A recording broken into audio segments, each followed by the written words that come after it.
All right, very good. All right, I want to say welcome to all our listeners and welcome to Bryan today. I met Bryan and listened to several of his talk shows. He's basically the host of a self-directed investor talk show, a very popular podcast. Uh, Bryan has a vast background in real estate investing and served as a manager of a real estate focused private equity fund in Northern California. He lives in Atlanta now. He served as a publisher of Bryan Ellis Investing Letter and is a contributor to Forbes magazine. TheStreet.com and Entrepreneur.com. He writes for all of those. His writing has been featured in print publications from Personal Real Estate Investor and Think Realty to major online media outlets like Fox News. Bryan studied computer science at the Georgia Institute of Technology, and is glad he's in Georgia instead of the colder country today. It's pretty cold here. Yeah.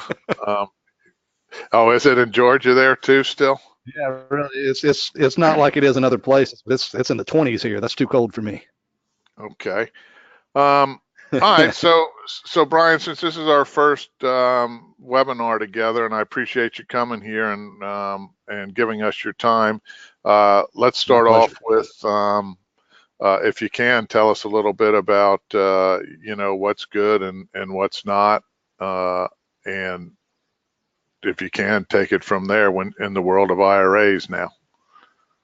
Oh, sure. Well, you know, I think there is a tremendous amount of opportunity for savvy investors to do some amazing things with self-directed IRAs and solo 401ks and such. Um, I mean, if you just Carl, I know you know it better than any of us. If a person does just the simple things, if they use some of their retirement account to make some good real estate investments or private loans or anything like that, if they just make good wise investments in their self-directed retirement account, the results they can see just because of the tax advantages are just really astoundingly overwhelming. Just because if you guys think about it, what an IRA, a self-directed IRA 401k does for you is gives you the ability to employ just about your full range of investment options. But I really think I really think that the next few years is going to see an explosion of creativity in the way that people use their IRAs and their 401ks. And so really, Carl, if it's good with you, I thought we might just kind of focus on two big themes today. One of them being kind of the biggest uh, errors that people make, so that we can help them avoid those errors, and some of the biggest opportunities that I see on the horizon. Does that make sense and work for you? Yeah, no, that's great. I think that would be a excellent place to start, especially since we're seeing more and more self-directed IRAs picking up and more people realizing that they're out there. I mean, from, when I was introduced to them in 1993 and 4, you couldn't get any information on them. Now, at Right. least most people understand that they're there. But before you do get started, can I just tell everybody if they have questions, anybody that's listening online here, if you have questions, type it in the question box and I will interrupt Bryan at the proper time to let him know that we have a question if you can't see it, Bryan. Oh, sure. Yeah, that'd be great. That'd be great. So So, yeah, Carl, you go want me to ahead. just run with this? Yeah, just go ahead and Okay. when I get a question here, I'll throw it into you. Okay. Cool. Well, look. Here's I think again, Carl, you know this better than any of us, but for all the upside, and there's massive upside in using self-directed IRAs. The The downside is that there are some compliance rules. There are some things that you've got to do correctly, and that's a good news, bad news situation. The bad news is that there are rules. The good news is that, at least I think, Carl, and I'd love to hear your opinion about this. The good news is I think that those potential landmines that can accompany the use of self-directed IRAs, it's really, I think, actually generally quite easy to avoid them with just a basic level of education about how these accounts work. I mean, how do you feel about that? No, I think that that's 100% right, because back in, the 1970s, when the IRAs came out and the very wealthy were using them, they had Mm-hmm. counsel and CPAs keeping them on track. I'm sure Mitt Romney, who showed his $100 million Yeah. IRA when he ran for office, he had that. But now it's we've made, and companies like ourselves have made this available to the the middle class and the not the 0.1 percenters. So yeah, we do Right. need more education, and I think people like it because they can take control and they can invest in things they know and understand. Yeah, absolutely. So I think we ought to just eliminate a few of those errors that they can make today. Now, ladies and gentlemen, one of the reasons this is so important is that, and actually, Carl, I might lean on you for some input here in this one too. Back in 2014, I think it was, the IRS changed the rules in terms of what they require of Carl and of CamaPlan, your IRA provider, because wasn't it about in 2014 when they made the adjustment where now you have to not just report a value for the account, you actually have to tell the IRS roughly what kinds of assets are in the account as well. Wasn't that when it happened, Carl? Yep, that's exactly when it was, and they gave us codes to tell them what's an LLC, what's a partnership, what's real estate, et cetera. They gave us 8 different codes to qualify that so that they can put it into their electronic and automatic searches. I don't think they've done much Right. with it, but it was Right. back in Right. 2014 when they ordered us to do that, ordered everybody to Yeah. do it for the hard Yeah. to value Exactly. add. Yep. Right. Right. I think you're right. I don't think they've really done anything with that. But here's what that kind of signals to me. That is that now they have a pretty convenient, easy way to know who's doing creative real estate transactions or create, any alternative asset investing type of thing at all. And what does that matter? Well, to my way of thinking, what that means is that it will be easier for them to go out and kind of look at IRAs in the future if they so choose. And I don't think they've really gone down this road very much at this point, but I No, think it will be much easier. I'm sorry? they've been gathering info at this point, Yeah. so they've got, just about 2 to 3 years of info. Yeah, yeah, and so it means they're gonna have that data, and they have the ability to kind of target their auditing a little bit more precisely. That doesn't really mean anything other than you and I have to make sure that we're diligent to follow the rules, and I know all of you guys on the line are very much interested in being diligent like that. So let's look at some of the common errors that I see, and I'd love to hear what you see as well, Carl. One of the big things that I see happening in self-directed IRAs on a regular basis that will put that IRA out of compliance is handling some of the specific tiny details of real estate transactions incorrectly. For example, one of my clients just very recently almost made this mistake. Thankfully, he called me before he did it. But what he did was he was doing a transaction in his IRA, a real estate transaction, and he had done everything correct up to this point. He had the custodian sign the contract, and he dotted all the I's and crossed all the T's correctly. And it came time for him to pay for the property inspection, and he didn't have a debit card for his IRA or a checkbook for his IRA handy, and he handed the inspector his own personal credit card to pay for that inspection. And fortunately, right about the moment he did that, he realized that he might have a real problem if he did that. You see, folks, that's one of the things that the IRS really doesn't like is whenever you kind of mix up the use of your own personal money with your IRA investments. In a lot of cases, the IRS could consider that to be what they call a prohibited transaction, which, we're really not going to get into the weeds on that today. Just think of a prohibited transaction as it's a really bad thing. It can be really financially painful for you to an extreme degree. And it can be triggered by really small things like that, like using your money to pay for something on one of your IRA properties when you really didn't mean to. Maybe you didn't have $20 from your IRA to buy a gallon of paint, and that's what you needed, so you use your own money. Well, you can't do that sort of thing. So that's one of the really common things that I see that could be a real problem for people. So just point number one there: make sure you don't cross up personal funds with your IRA funds. Does that, Carl? Does that make sense from where you sit? No, absolutely. We see people that do that, and we have to remind them all the time that, put the inspection fee into the closing document or get a check from us before, send us an invoice and we'll send out a check to the inspector, or we'll send it to you to give to the inspector when he's there. So, Right. no, those are all things you need to pay attention to. It's little, but you can blow up an IRA by not following these rules. Yeah, exactly.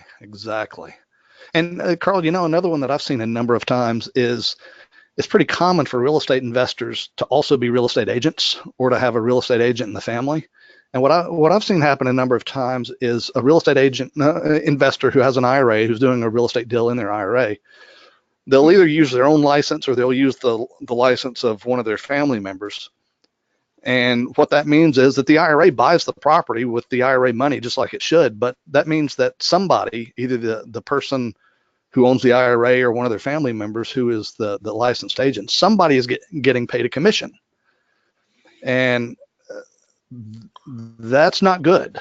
That's also a clear prohibited transaction, but it's one that's easy to miss. I mean, it feels like, somebody's going to get paid that money. Why shouldn't it be me, or why shouldn't it be somebody in my family? Well, the reason is if you or somebody in your family is benefiting from something your IRA is doing, well, the IRS is not going to be happy about that. They're not going to be happy about that at all. So that's just another thing that I've seen a number of people do that can really cause them trouble later on. Yeah, no, we've seen people send their HUDs in, with their names as the realtors, and them getting a commission, and we've got to tell them they can't do that, and then all the paperwork has to be reworked. So it's better if they catch it right up front. And what I tell people is, if you or any of your disqualified persons are getting a benefit from what your IRA is doing, it's most likely a prohibited transaction. Don't do it, and ask a professional. And just for whatever it's worth, folks, my frame of reference in the industry is that this is an area of expertise for me. I know a fair amount about self-directed IRAs and 401ks, but I'm not a custodian or an administrator. I'm telling you that because I know a whole lot of custodians and administrators, and you're pretty lucky to be working with Carl. We've had some pretty good conversations, and this guy actually knows a thing or two about this stuff. And I say that conservatively. He knows a lot of this stuff, and that's actually not true for everybody in this business. Although you might think it would be, it's just not. So you're in a good place. Well, thanks a lot for that plug. I appreciate it. Oh, it's absolutely true. And Carl, I don't know if you've heard about this. I bet you have, because of the place that I met you. This is the most recent, and I won't mention the name. It's a good group of people. It's not bad people. It's just I heard a bunch of people at that event talking about doing a particular kind of deal. And I'm not, again, I don't want to get into the weeds on it, but basically the idea is that they're using some fancy thinking to blow up the size of their Roth IRAs in particular by essentially doing a you scratch my back, I scratch your back kind of deal. They're loaning a little bit of money from their Roth account and getting an outsized return in exchange for promising to do the same thing for somebody else. So is trying to blow up the size of their Roth. And again, we won't get into the weeds on that, but that kind of transaction where there's a quid pro quo where you scratch my back, I scratch yours, you're using a quote unquote financial friend. Folks, I'm telling you, the moment the IRS looks at that, that's going to be a problem. That sort of thing is going to be a problem. That strategy sounds like a good idea, but it's not one that was vetted by an attorney that knows that deals with auditing, defending audits in these types of issues. That's really ultimately where you ought to be looking if you really need good advice on a legal strategy. Is can you talk to an attorney who actually deals with the IRS on these issues on a regular basis? Not just somebody who reads about it, but somebody who actually deals with the IRS on a regular basis. And that particular strategy, which was very popular in that room full of very smart, very affluent investors, that strategy is going to cause people some real problems. So I guess, Carl, what I'd say is just don't believe every investment strategy that you hear, even if it comes from smart people, because it may be one that really hurts you. No, you're right. And, sham transactions, back in the 90s, I think there was a lot of them that got away with it, but the IRS has gotten smarter and tightened up their requirements and basically, will look and make sure that there aren't sham transactions when they see, substantially large increases in IRAs. Right. Yeah, they're kind of watching for that now, and it doesn't mean that it's illegitimate for you to experience a really, really big profit. There's nothing prohibited about that at all. It's just it's got to be done in a legitimate, arm's length kind of transaction sort of way. So just be careful, folks. You'd really do well to educate yourself about some of the rules. And look, it's easy to explain self-directed IRA rules in a way that makes it sound really, really scary. If Carl and I wanted to make you all be afraid and scared, it'd be easy to do that. But the reality is, I think that you eliminate about 99.99% of the problems you could ever have if you always ask yourself this question before you do any transaction. And that question is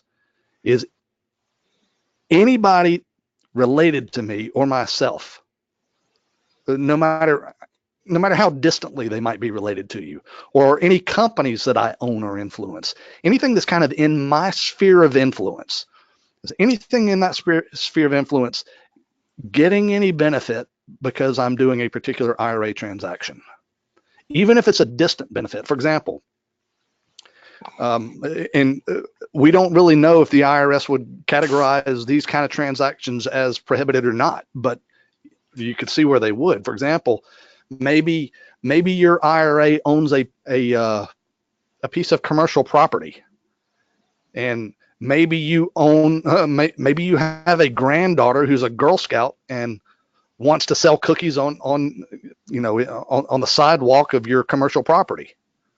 Well, is that in a black and white sort of way someone related to you getting a benefit from the use of your IRA's property? Well, yeah, it is. And so could the IRS conceivably declare something as simple and innocent as that as a prohibited transaction? Well, we don't know if they would, but could they? Yeah, it's entirely plausible that they could. So again, the question is just always ask yourself, am I or anybody related to me, or any companies that I'm related to, will any of them get it? Or partnerships. A lot of people forget that Yeah, if you have a partnership, your partner is a disqualified person, even though it's in a exactly. different company. So you have to understand Exactly. the disqualified person. Sorry to interrupt, Bry.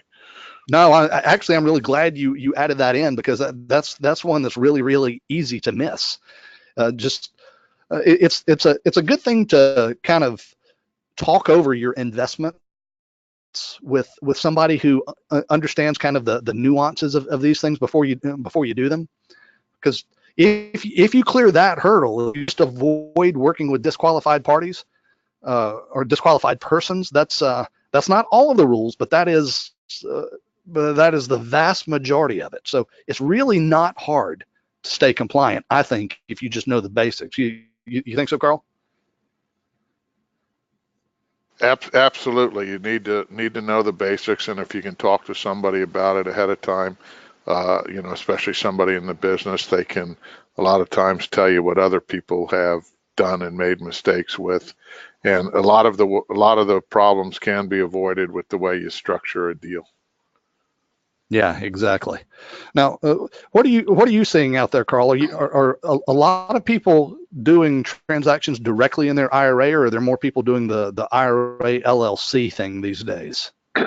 Um, I don't recommend the checkbook LLC Hmm. because I just worry about it. If somebody's doing that, I'd prefer them to use their 401k, which I think has less risk associated with it. So our company has most people doing things in their IRA, and if there's anything that they're worried about and they can't get a clear answer on, a lot of times they'll take some money out of one IRA and create another one so that they don't Hmm.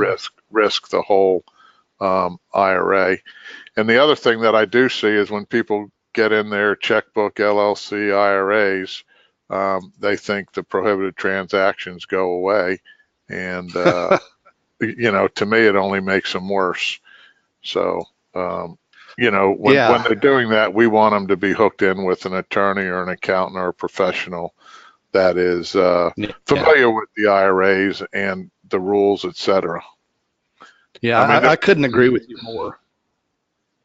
if you, It seems to me like the whole checkbook IRA thing, it can be done correctly. Let me say that very clearly. It can be done correctly and in a compliant manner. But just yeah, to my way of thinking, Carl, it just gives you every opportunity in the world to hang yourself.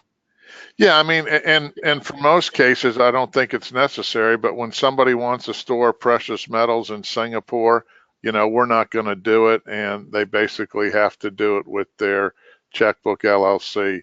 Another one of them is the cryptocurrencies. We don't want to handle those. We don't want to be the only one that knows the password, and if you lose that password, you lose all the money, and we don't understand it that well. So some people have bought crypto currencies in their self-directed IRAs. And if they've got to do deals, if they're going to auctions that you need the money all the time right then yeah, maybe you need to have a checkbook IRA LLC. But Yeah, other than yeah, that, I'm not not a big fan of it for several yeah. reasons we can discuss at another time. I'm sure. Hey, Carl, do you guys do self-directed 401ks as well? Um, yes, we do. Oh, good, good. Well, Yeah. then I'd like to point that out as an opportunity as well. I suspect, for those of you on the line who may not be familiar with that, there is kind of the cousin of the self-directed IRA. It's the self-directed or solo 401k, and that is a 401k.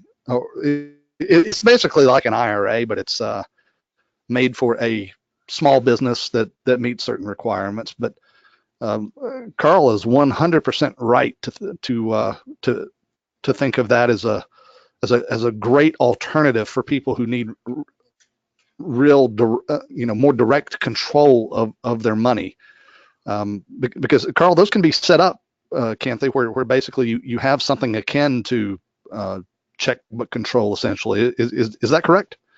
Yes, you definitely can set them up, and you do have checkbook control, and the IRS is more comfortable with those. And Yes. it's just one of those things. But you do have to have a business, and Yeah. it does cost a little bit more. And if you have employees, that's going to add to the cost. But on the other side of it, you get to have more.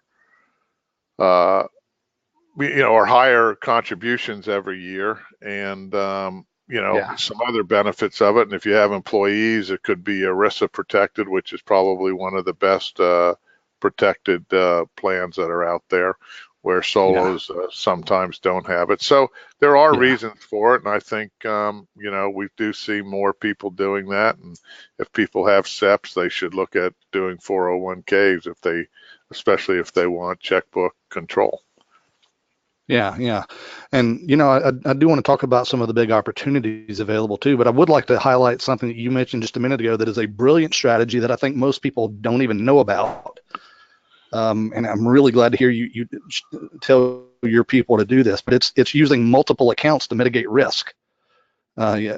So the way it works, ladies and gentlemen, is if you have an IRA, let's say it's a really big IRA. Let's imagine it's a $5 million IRA.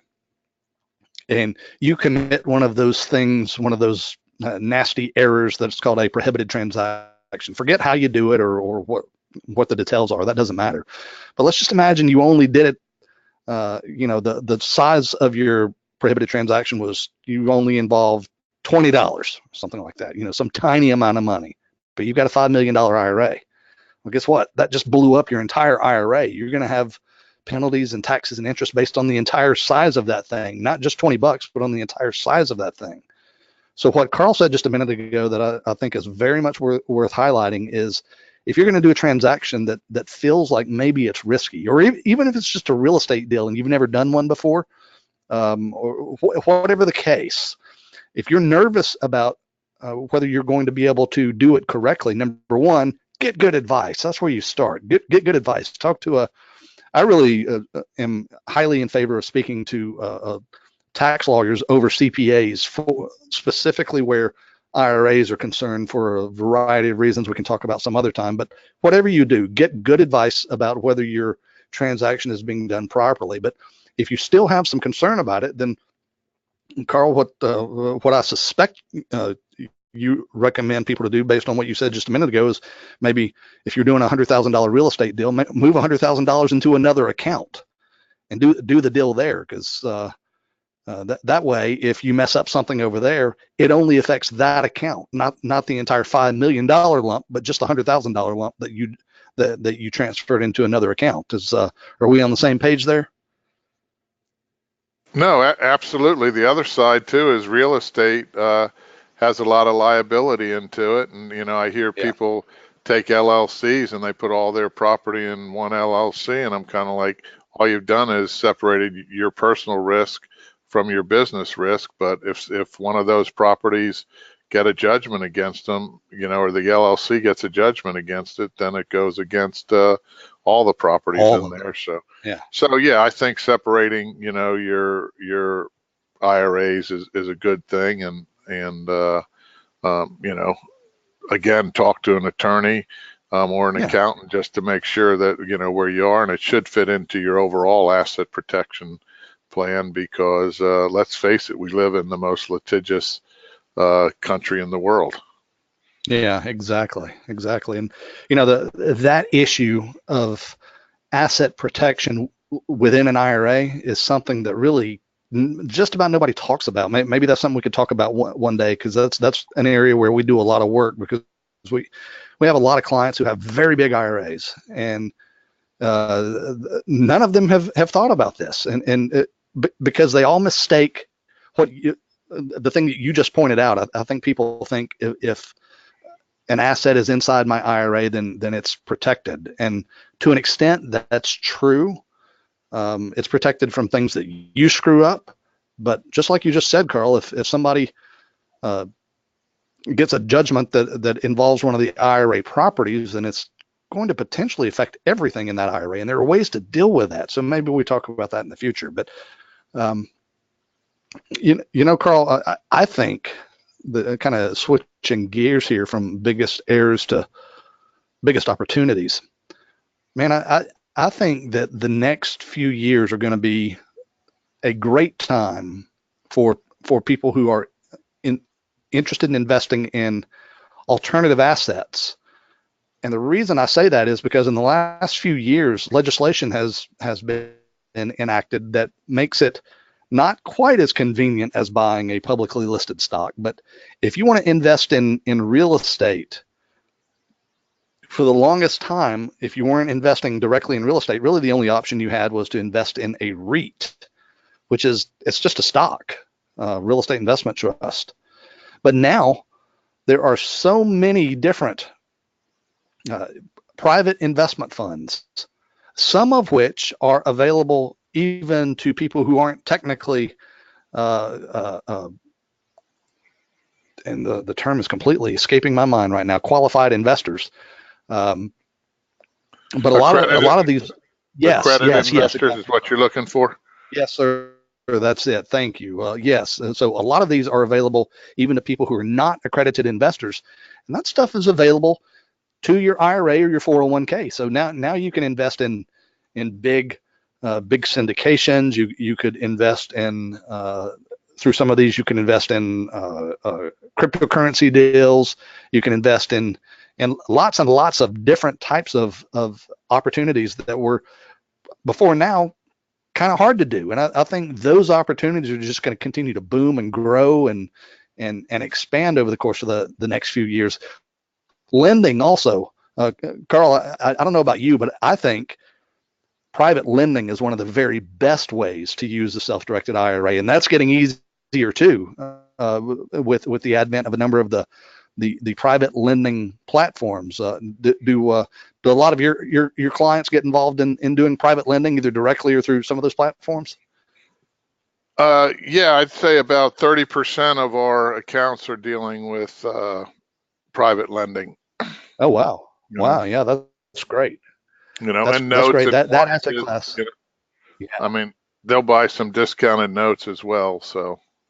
Oh, yeah. Yeah. That asset class in general, secured debt is one that it just seems to work really, really well in the context of retirement accounts. So that's a beautiful thing. And I think it's going to get even easier in the next few years as there are more and more opportunities that are not Wall Street opportunities. They're not necessarily provided by the big Wall Street firms, but what they are is opportunities for people to get in with smaller dollar amounts, and I think that can be a really great thing.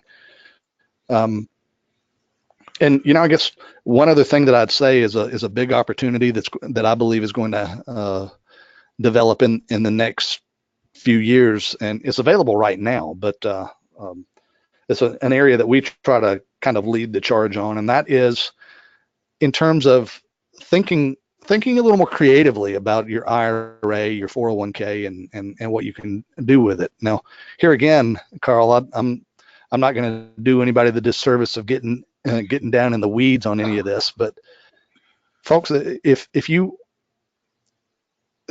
what you can do with a self-directed retirement account with good legal counsel and with a little bit of creative thought is nothing short of astounding. I mean,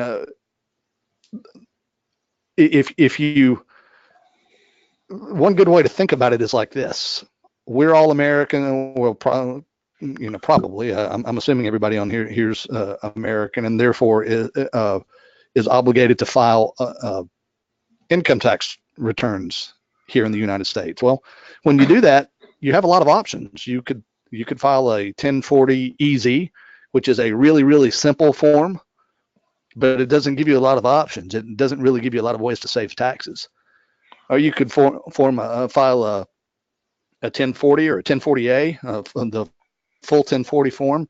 Those all get more complicated, but they give you more options in terms of saving on your taxes. Then you could do things like set up corporations and have additional options still.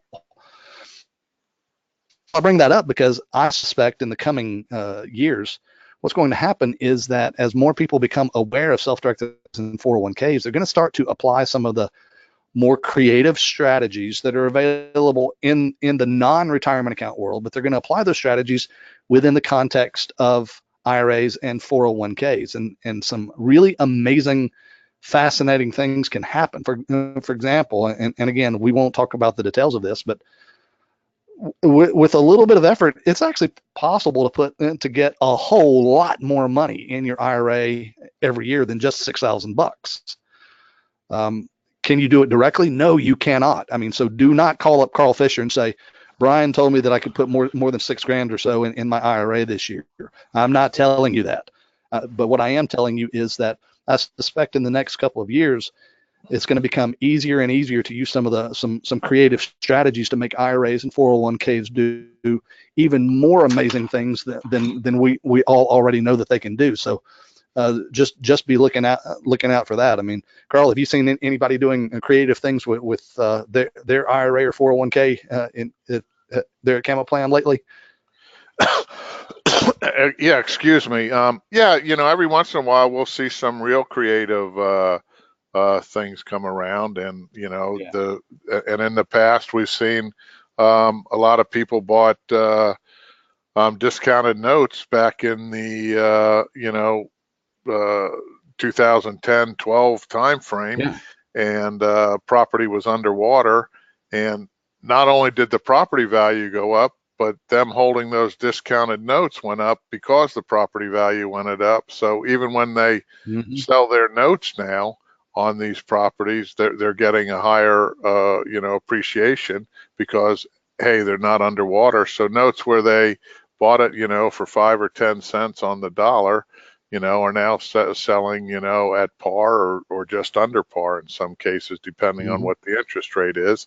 So they made the money on the purchase of the note, and now they can even sell the note because there's a whole industry out there and events all over the country talking about note buyers and note sellers, and they all attend that. So yeah, without getting into all those details, I mean there's other ones that are there as well. Sure. The wraparound mortgage, sometimes when the IRA already owns the property is there, and other people will sell a property with owner financing and the IRA being the owner. So it's again, it's what people are used to and what they're have their knowledge and their background on. And I mean, I always go to real estate because my mom and dad were in it and their mom and dad were in it on both sides of the family, and my kids are in it now, and I'm learning stuff even from my kids, with the new materials and the laws and stuff like that. So, I mean, yeah, there's definitely ways to grow your IRA, and there's definitely ways to backdoor money into your IRA if you're one of the more wealthy according to the IRS and can't make contributions. Right. So, right. Very cool.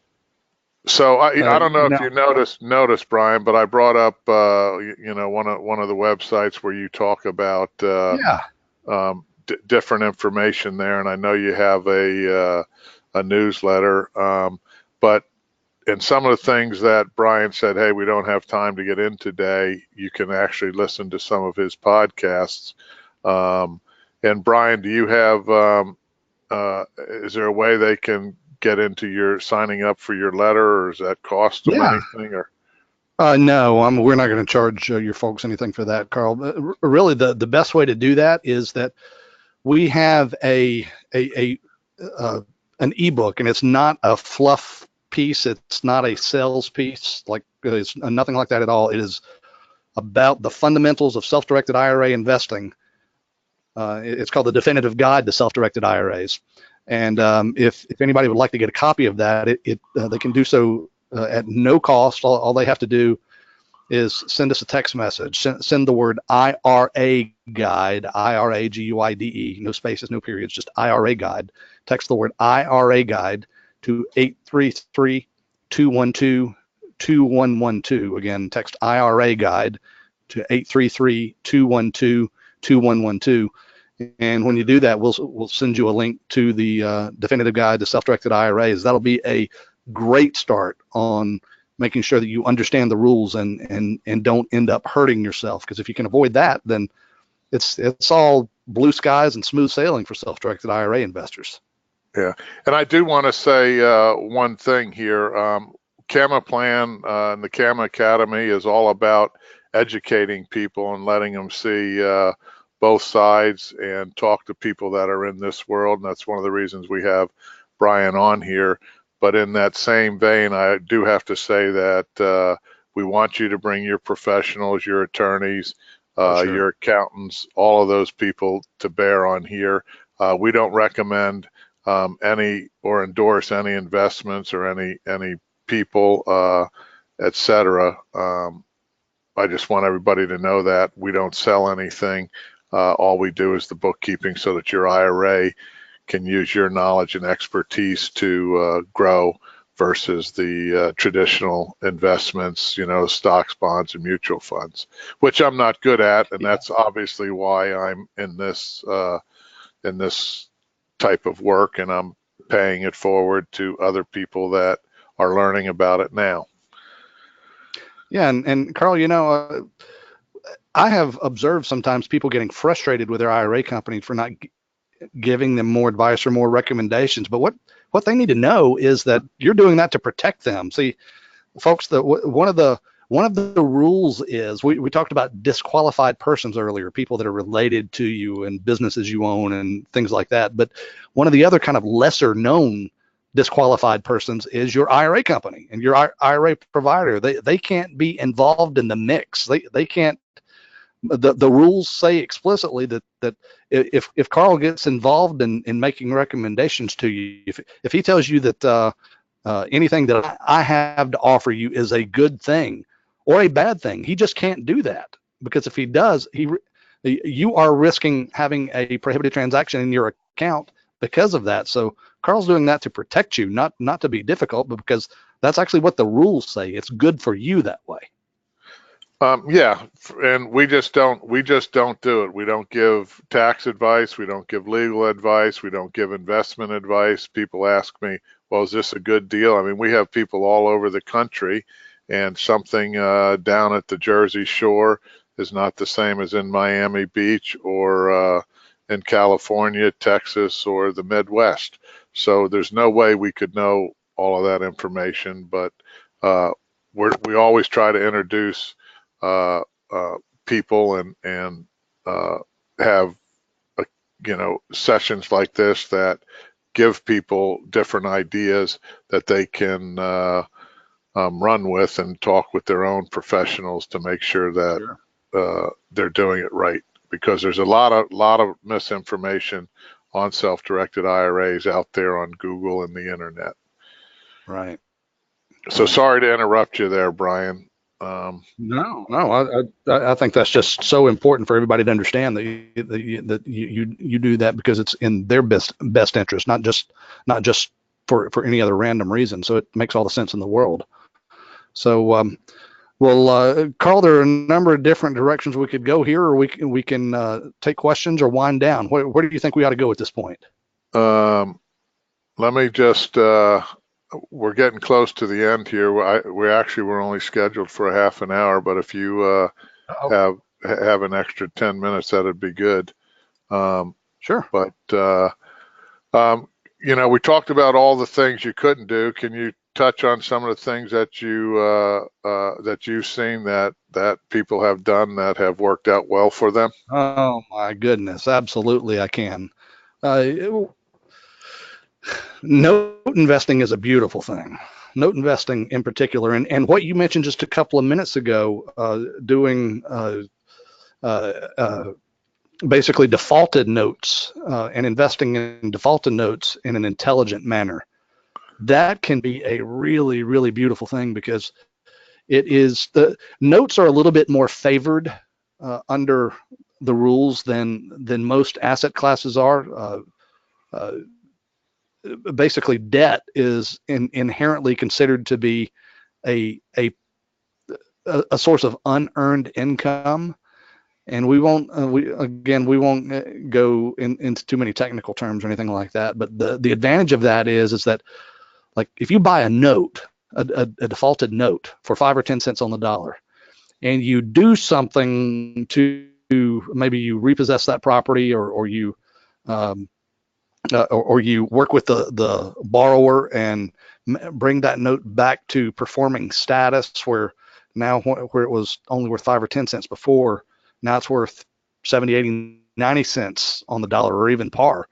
Well, you've just made a really big profit. And that's actually better than buying a house, fixing the house, and selling the house for a profit, because it's possible that the IRS might still want to tax you on that, even though it's in your IRA, because they don't really see flipping as you can get away with it to a degree, but they don't always see flipping as something that's protected by an IRA. But in terms of taxability, but with notes, man, with notes, it's almost like a gimme. If you buy a note cheap and you do a little bit of work to get it in a better condition, and then you sell that thing, well, that's you're going to be in a much better position. So that's something that works really well.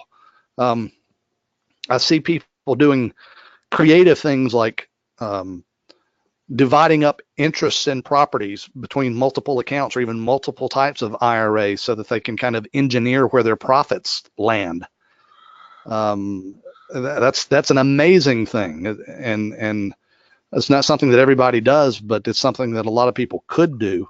I mean, just imagine that, folks, if you were able to kind of intelligently decide where you're going to deposit your money, in terms of the type of account, and then where those profits are going to land, so that maybe you can get more tax advantages than you otherwise might have. I see people doing that sort of thing. It's just amazing, Carl. And really, in terms of investment opportunities and investment assets, really the only things you can't do are collectibles and life insurance. And so anything outside of that is a potential go. And so, folks, the beauty of IRAs and 401ks is that the sky's the limit. I mean, just think about what actually makes sense financially, and chances are, if you can think about it, chances are it'll work in an IRA or 401k. Just get good advice before you do it, and confirm that. But after you do that, the sky's the limit, man. Like, just the opportunity is outstanding. So, Bryan, how many podcasts do you think you've or recordings you think you've done? And oh God, well over 300 of them. Yeah, is there a good place people can go and listen to them? Because we said we weren't going to get into those details, but I'm sure you've talked about some of them. Yeah, they can go to selfdirected.org, and there are a bunch of them there. If you'd rather go to a podcast place, then you can go to iTunes, or you can go to Google Podcasts, or anywhere where podcasts are. You can find all 300-ish of my episodes there. Okay. Yeah, because, I mean, they're here, and there's probably some people listening that, want to know, specifics on certain things. And with over 300 of your recordings, I think they'll be able to find something in there that helps them. But then again, if not, what's the best way to get in contact with you? Well, the best way is right there at selfdirected.org. Just go there. It has all my contact information there. And there are a bunch of pages where you can send a contact directly to me, and I get those emails myself, and I'm happy to respond to them. Okay. And I put that screen up here as well, so people can get to you there. All right. Do you have any parting words for us today, or just your favorite? The opportunity is with this. The opportunities with IRAs and 401ks is huge, folks. Don't miss it. Don't miss it. And remember, you can do a lot of this stuff with health savings accounts and education IRAs as well. So call up Carl and ask him all the different ways that you can actually benefit from these accounts, because there are probably more ways than you realize. That's what I would leave everybody with. Yeah. How many accounts should you have?